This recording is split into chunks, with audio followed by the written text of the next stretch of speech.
وتسبحوه بكرة وأصيلا صدق الله العلي العظيم وصدق رسوله النبي الأمي الكريم إن الله وملائكته يصلون على النبي يا أيها الذين آمنوا صلوا عليه وسلموا تسليما. محبت کے ساتھ درود و سلام.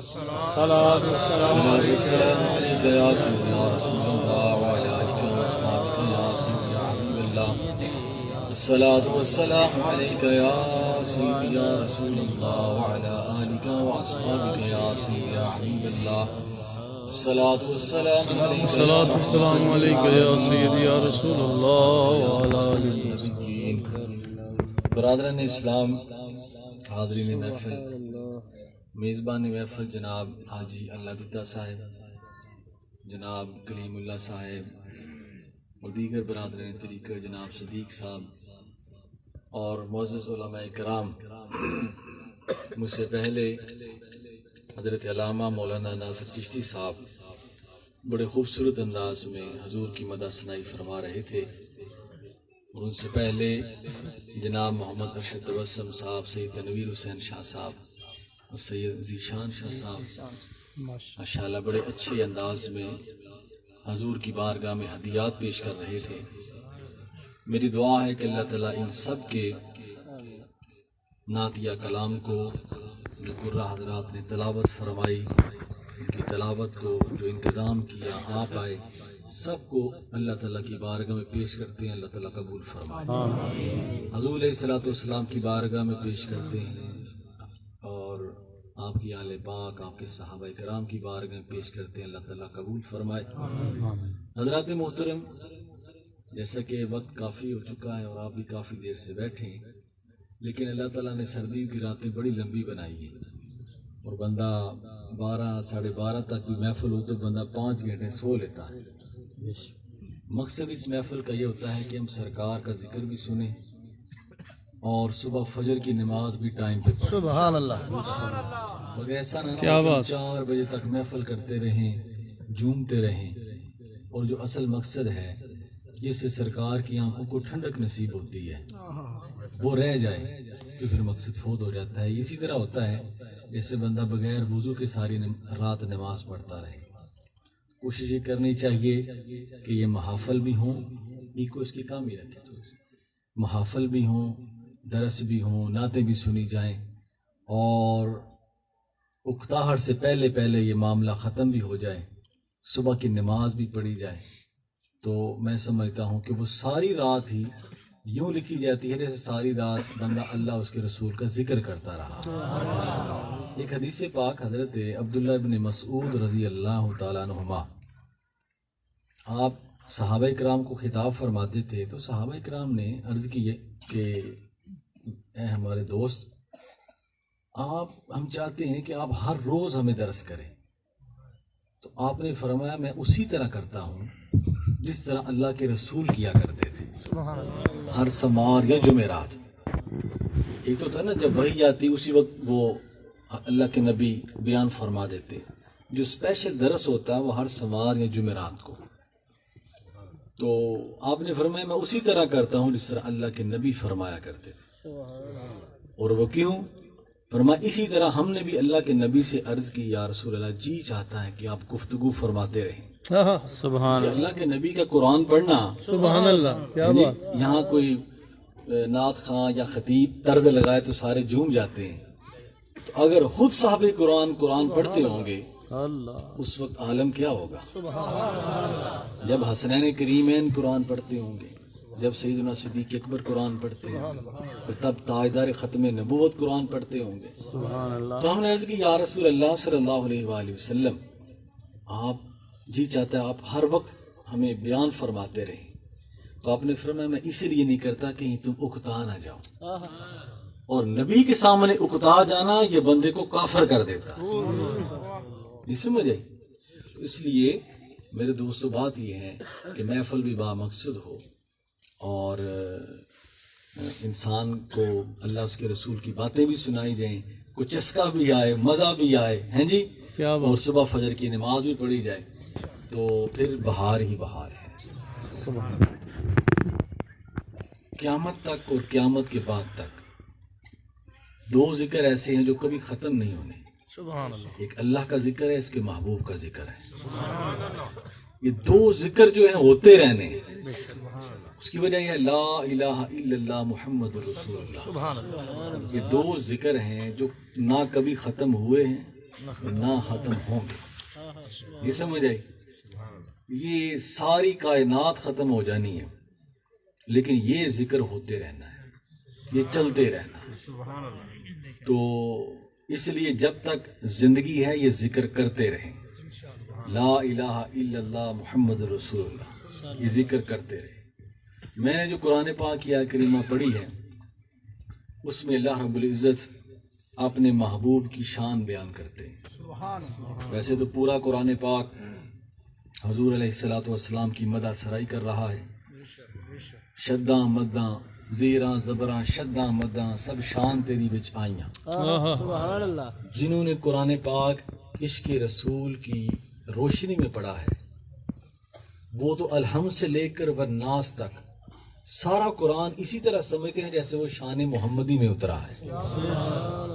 اور جنہوں نے اس کے بغیر پڑھا ہے، حضور کی محبت کے بغیر پڑھا ہے، تو وہ قرآن پاک کو صرف ایک کتاب سمجھتے ہیں اور نہ انہیں اس میں توحید کی صحیح سمجھ آتی ہے نہ رسالت کی صحیح سمجھ آتی ہے. میں تو یہ کہتا ہوں کہ جتنا قرآن پاک ہمارے بزرگ عارف کھڑی نے سمجھا ہے جی، اور اس کا ترجمانی شعر و شاعری میں کر دی ہے. کیا بات. ٹھیک ہے، شاید کم سمجھا جس طرح ہمارے بزرگوں نے سمجھا ہے. وہ تو یہی کہتے ہیں کہ پورے کا پورا قرآن پاک حضور کی شان بیان کر رہا ہے. سبحان اللہ. الحمد سے لے کر والناس تک. اور حقیقت بھی یہی ہے کہ اللہ پاک نے قرآن پاک کو مکہ میں نہیں اتارا، خانہ کعبہ میں نہیں اتارا، جبل نور پر نہیں اتارا، جہاں مدینہ پاک ہے وہاں نہیں اتارا، کسی آل اصحاب کے مزار پر نہیں اتارا، سینہ محمدی میں اتارا ہے. اور وہیں اتارا ہے جو اس کا مقام اور اس کا ٹھکانہ تھا. تو اس سے پتہ چلتا ہے کہ جو شان والی چیز ہوتی ہے وہ وہیں ٹھہرتی ہے جو اس کی شان کے لائق ہوتی ہے.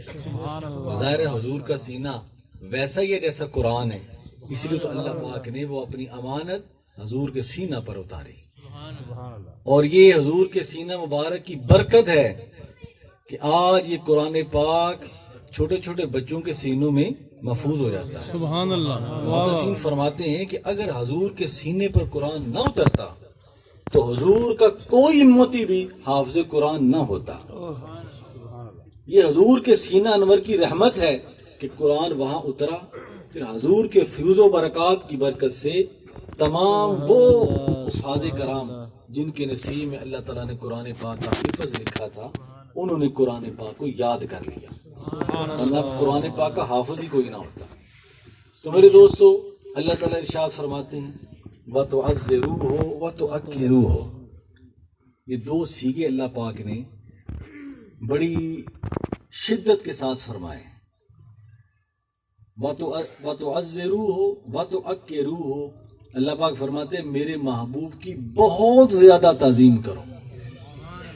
تعزروه بہت زیادہ، عربی میں یہ باب تفعیل ہے. عزرا یعزر تعزیرا باب تفعیل ہے. ایک ہوتا ہے بندے کو مارنا، ایک ہوتا ہے شدید مارنا، مثال سمجھانے کے لیے. ایک ہوتا ہے کھانا، ایک ہوتا ہے بہت زیادہ کھانا، اس میں شدت ہوتی ہے. اللہ پاک فرماتے ہیں میرے محبوب کی عزت نہیں کرنی بلکہ بہت زیادہ عزت کرنی. سبحان اللہ. وَتُعَكِّرُوهُ یہ بھی وہی صیغہ ہے. اللہ پاک فرماتے ہیں میرے محبوب کی توقیر نہیں کرنی، بہت زیادہ توقیر کرنی. سبحان اللہ. جب حضور کا نام آ جائے، جب حضور کی ذات آ جائے تو یہ نہیں کہ جس طرح عام بندہ ہوتا ہے کہ افسریاں کو وزیر اعظم، نہیں، حضور کی نالین پاک پر کروڑوں حکمرانوں کو قربان کیا جا سکتا ہے. یہ حضور کی نالین پاک کی برکت ہے. تو فرمایا جب حضور کی ذات آ جائے تو تعظیم بہت زیادہ، توقیر بہت زیادہ. دیکھیں میں آیا، آپ نے عزت افزائی فرمائی، آپ کا شکریہ. یہ اللہ اس کے رسول کی مہربانی ہے. ناصر صاحب ہے، ان کی آپ نے تعظیم فرمائی، اللہ رسول کی مہربانی ہے. لیکن کسی حد میں رہ کر ہم ایک دوسرے کی تعظیم کرتے، کسی حد میں رہ کر. محدثین فرماتے ہیں ہر انسان کی عزت، حد میں رہ کر کرنی چاہیے. کس میں رہ کے کرنی چاہیے؟ چاہے کوئی وزیر ہو، مشیر ہو، وزیر اعظم ہو، صدر ہو، ہر ایک کی تعظیم حد میں رہ کر ہونی چاہیے. محدثین فرماتے ہیں یہ جو اللہ پاک نے دو صیغے فرمائے نا، تو ازرو ہو و تو اکرو ہو، اس کا معنی یہ ہے کہ کائنات کی ہر چیز کی، چاہے وہ انسان ہے، چاہے وہ کوئی نعمت، کوئی چرند پرند، کوئی بھی چیز ہے، اس کی عزت کریں حد میں رہ کر. اللہ کے رسول کی عزت کریں حد سے نکل کر، حد سے بڑھ کر، حد سے زیادہ. فرمایا میرے محبوب کی چونکہ ذات بابرکات تعظیم کے لحاظ سے لامحدود ہے، مخلوق میں آپ جیسا ہے ہی کوئی نہیں. توقیر میں آپ کی ذات لامحدود ہے، مخلوق میں آپ کی شان جیسا بندہ ہے ہی کوئی نہیں. اس لیے آپ کی تعظیم کرنی ہے، توقیر کرنی ہے حد سے نکل کر، حد سے نکل کر، کیونکہ یہ تعظیم اور توقیر ہوتی ہی مخلوق کی ہے. رب اس چیز سے پاک ہے، اسے عبادت زیبا ہے، اسے تسبیح زیبا ہے، اسے تحلیل سے زیبا ہے. تعظیم اور توقیر جو ہوتی ہے یہ بندے کے ساتھ خاص ہوتی ہے، چیزوں کے ساتھ خاص ہوتی ہے. جیسا صفا مروہ کے متعلق حضور اللہ پاک نے فرمایا من یعظم شعائر اللہ فإنها من تقوی القلوب، کہ جو اللہ کی نشانیوں کی تعظیم کرتا ہے وہی متقی ہوتا ہے. اس سے پتہ چلتا کہ تعظیم بندے کے ساتھ خاص ہے. فرمایا جب تم ایک دوسرے کی تعظیم کرو تو حد میں رہ کر، ایک دوسرے کی توقیر کرو حد میں رہ کر، میرے محبوب کی باری آئے تو حد سے نکل کر. واہ واہ سبحان اللہ. کیونکہ النبی اولا بالمؤمنین من انفسہم، میرے نبی کا حق تمہاری جانوں سے بھی زیادہ ہے، تمہاری جانوں سے بھی زیادہ ہے. دیکھیں یہ قرآن پاک سورہ احزاب کی جو آیہ کریمہ پڑھی ہے، اللہ تعالیٰ شاہ فرماتے ہیں کہ تعظیم اتنی کہ میرے نبی کا حق تمہاری جانوں سے زیادہ ہے. اگر اللہ کے حق کے مقابلے میں جان آ جائے نا تو اللہ پاک فرماتے ہیں میرا حق معاف ہے. میرا حق، نماز پڑھنا کس کا حق ہے؟ اللہ. نماز پڑھنا کس کا حق ہے؟ اللہ. آپ سب نے آئندہ 5 وقت نماز پڑھنی ہے انشاءاللہ. نماز پڑھنا اللہ کا حق ہے. اگر بندہ ہو جائے بیمار، جان پہ آ جائے تو اللہ پاک کیا فرماتے ہیں؟ میری نماز رہنے دو، جان بچا لو. اللہ اپنا حق معاف کر دیتے ہیں، جان بچا لو. روزہ اللہ کا حق ہے، لیکن اللہ پاک فرماتے ہیں کہ اگر تمہاری جان کو تکلیف ہے، بیمار ہو، مسافر ہو، میرا حق رہنے دو، اپنی جان بچا لو. اس طرح حج ہے، دیگر عبادات ہیں، اللہ پاک جان کے مقابلے میں اپنے حق کو معاف کر دیتے ہیں. لیکن اللہ پاک فرماتے ہیں جہاں میرا حق نماز ہو، جہاں میرا حق روزہ ہو، جہاں میرا حق حج ہو، تمہاری جان کے مقابلے میں آ جائے تو میں اپنا حق معاف کر دیتا ہوں. لیکن جہاں میرے نبی کی بات آئے، ایک طرف میرے نبی کی ذات ہو، ایک تمہاری طرف تمہاری جان ہو، تو یاد رکھنا النبی اولا بالمؤمنین من انفسہم، میرے نبی کا حق تمہاری جانوں سے بھی زیادہ. اس لیے تو جب بھی حضور کی ناموس پر حملہ ہوتا ہے، حضور کی عزت پر حملہ ہوتا ہے، حضور کی تعظیم پر حملہ ہوتا ہے، حضور کی توقیر پر حملہ ہوتا ہے، تو مسلمان چاہے بے عملی کیوں نہ ہو تڑپ جاتا ہے. وہ کہتا ہے ہم اپنی جان کی پرواہ نہیں کریں گے، لیکن حضور کی ناموس کے لیے ہم مر مٹیں گے، کیونکہ نبی کا حق جان سے بھی زیادہ ہے. نبی کا حق جان سے بھی زیادہ ہے. تو محدثین فرماتے حد سے زیادہ اللہ کے رسول کی تعظیم کرو. حضور نبی پاک صلی اللہ علیہ وآلہ وسلم کی تعظیم اور توقیر، اس کا ہمیں حضور کے صحابہ اکرام کی زندگیوں سے پتہ چلتا ہے، آپ کی اہل بیت طہار کی زندگیوں سے پتہ چلتا ہے. دیکھیے حضور کے پیغام کا ذریعہ کون ہے؟ صحابہ اکرام، خلفاء اعظام، اہل بیت طہار. اگر ہم ان کو چھوڑ دیں گے ہمیں حضور کا نہیں پتہ چل سکتا، اور اگر حضور کو چھوڑ دیں گے رب کا نہیں پتہ چل سکتا. سبحان اللہ. بہت خوب. آج بعض لوگ حضور کے صحابہ اکرام کے بارے میں نعوذ باللہ نازیبہ کلمات کہتے ہیں، نعوذ باللہ. حضور کی اہل بیت کے بارے میں انہیں پتہ ہی نہیں ہے کہ ایک حضور کا لشکر صحابہ اکرام ہے، وہ لشکر ہے حضور کا، اور اہل بیت حضور کا خاندان ہے. سبحان اللہ. ان دونوں کے بغیر کبھی کامیابی نہیں ملتی. بے شک. اگر ان دونوں میں سے کسی ایک کو چھوڑ دیا جائے بندہ حضور سے دور ہو جاتا ہے. ایک بلال کو نکال دے نا، سبحان اللہ، ایک حضرت بلال کو نکال دے تو بندہ حضور سے دور ہو جاتا ہے، وہ حضور تک پہنچ ہی نہیں سکتا. تو چلے جا کے بڑے بڑے صحابہ کرام اور ایک حسن کو نکال دیا جائے، ایک حسنین کریمین کو نکال دیا جائے تو حضور فاطمہ تک نہیں پہنچ سکتا، تو جو فاطمہ تک نہیں پہنچ سکتا وہ حضور تک کیسے پہنچ سکتا؟ سبحان اللہ، سلام اللہ علیہ۔ سبحان اللہ۔ فرمایا کہ یہ ہے کہ حضور کی عزت اور تکریم کا ہمیں پتہ چلتا ہے حضور کے صحابہ کرام سے، اہل بیت اطہار سے، کہ کیونکہ کوئی بھی چیز قرآن پاک میں اللہ تعالیٰ نے ارشاد فرمایا نا کہ تم میرے نبی کے بارے میں ایسے کرو۔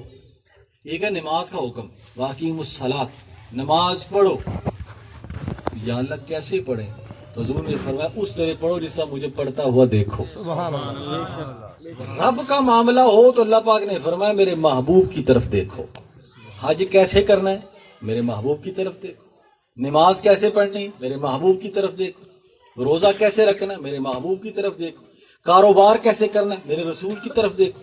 دنیا کا کوئی عمل بھی کرنا ہے تو اللہ پاک فرماتے پہلے میرے رسول کو دیکھو، اور اگر رسول کی تعظیم اور تکریم دیکھنی تو اللہ پاک فرماتے اس کے غلاموں کو دیکھو، وہ میرے محبوب کی تعظیم کیسے کرتے ہیں۔ محدثین فرماتے ہیں رضی اللہ عنہ و رضوا عنہ، فرمایا کہ یہ جو صحابہ کرام کو دنیا میں جنت کا سرٹیفکیٹ ملا ہے اس کی وجہ یہ ہے کہ حضور کے صحابہ کرام حد سے نکل کر حضور کی تعظیم کرتے تھے۔ سبحان اللہ۔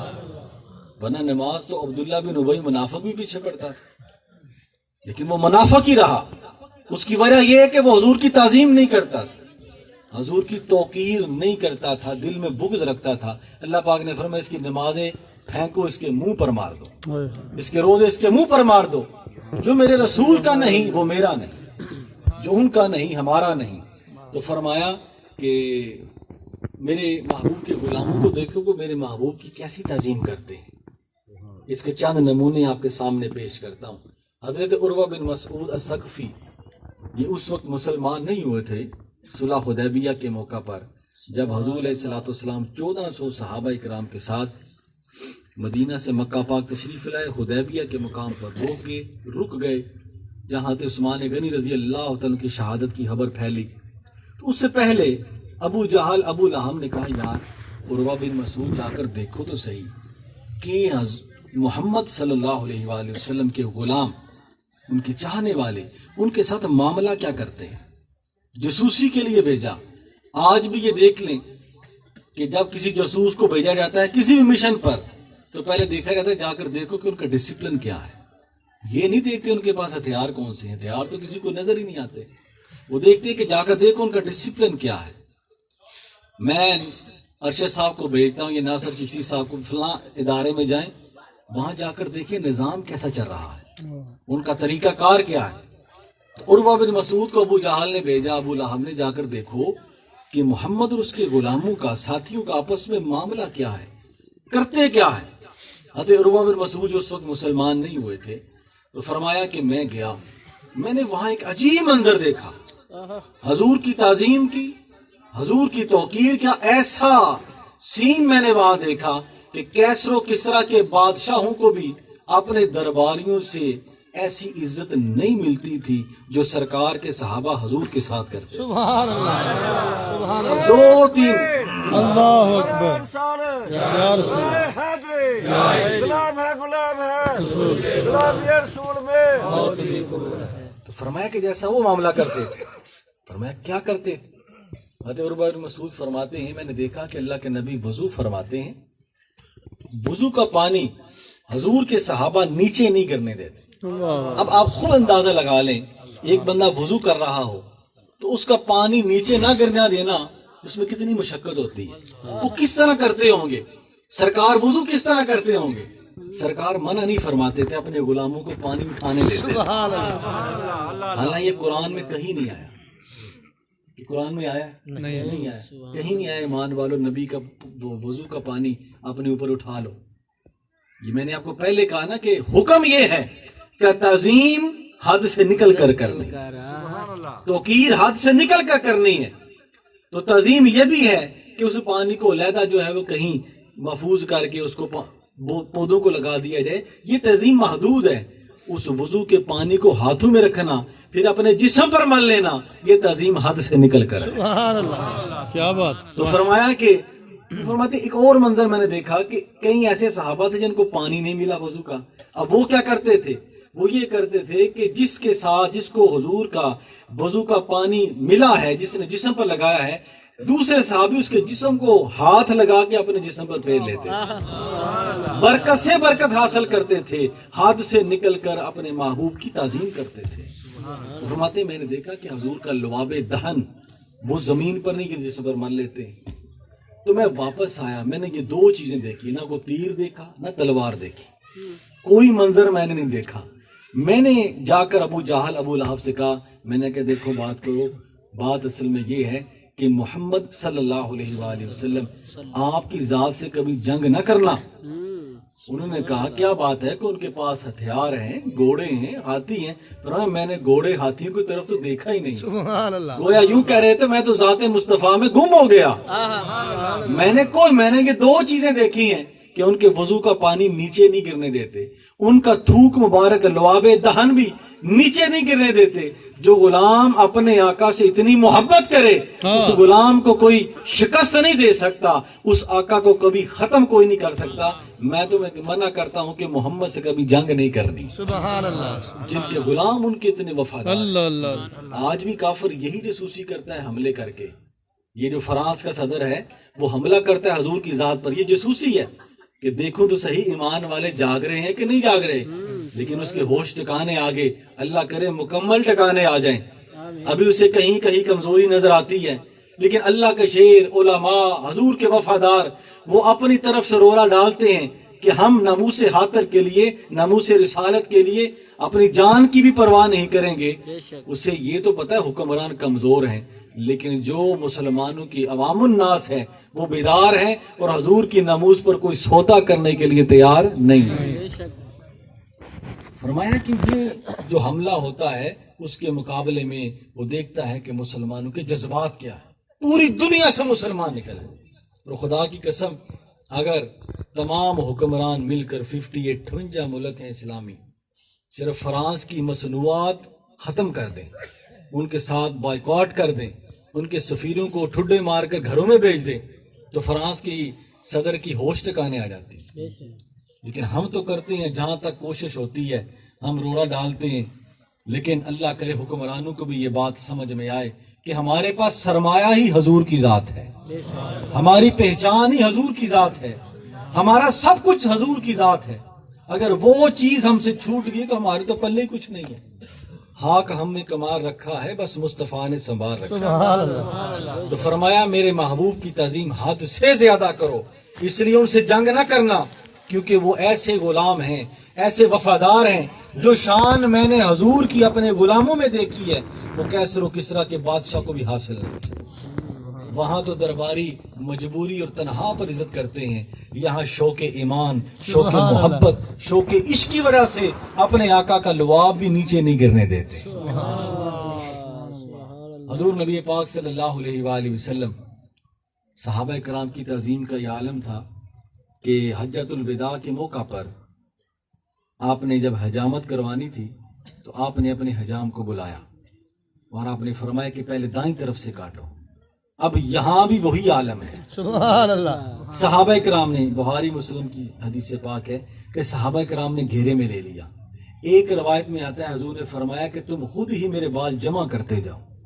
اب قرآن پاک میں نہیں آیا کہ اے ایمان والو جب نبی کی حجامت ہو تو تم نے بال جمع کرنے، قرآن پاک کی کسی آیت کا ترجمہ نہیں، لیکن اللہ پاک نے جو ارشاد فرمایا نا تعظیم حد سے نکل کر کرو۔